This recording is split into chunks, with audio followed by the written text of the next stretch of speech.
was a little boy, I remember, going to my cousin's cinema, 5 years old, 6 years old. And back then, I was watching mostly classical films like Lawrence of Arabia.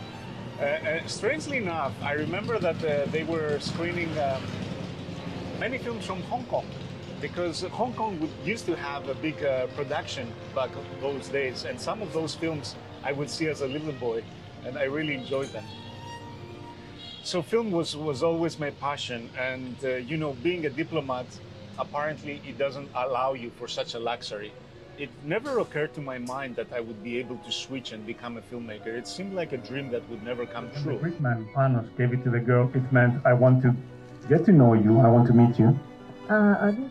And for me, it was a learning process. I didn't know how to do it before, but I learned on the way. Of course, I didn't do the film by myself. The film is a collective work. You have many talented people. You have your crew. You have your cast. So the film is the child of all these people's contribution together.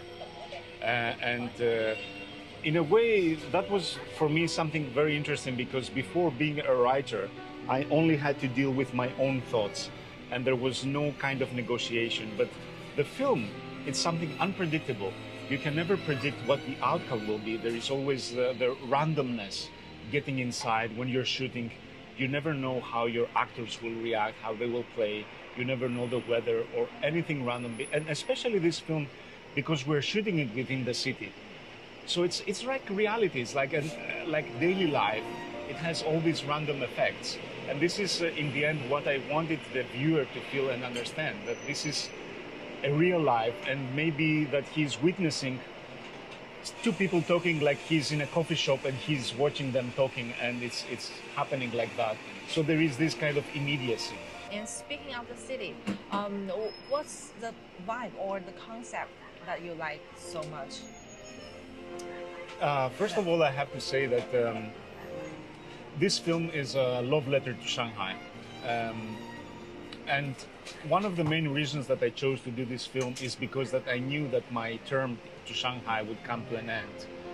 And then it would be like a small death for me. Because I would lose, my life here, my friends, all these places I've been to every day. And this is the destiny of a diplomat. Unfortunately, we have to face all these small deaths in our lives. But then making this film was a desperate attempt to grasp to this reality, somehow put it on the film and make it last forever. And this is what happened. When I left Shanghai, I think that I realized now there was an open wound inside me. It was like a part of my body was cut off. And working on this film for these years helped me reconcile, with this idea, and coming back here and presenting my movie. It is like the closure I needed for my previous life. So this movie for me is really a healing process. But Shanghai there are so many wonderful things about it. Just being here with you, this little cafe, watching all these sycamore trees that provide the shade, and biking around the city, and seeing how vibrant it is, how fast changing, and how this combination of the old and the new together, modern and traditional. So what can I say? It's so charming for me. I feel the same way.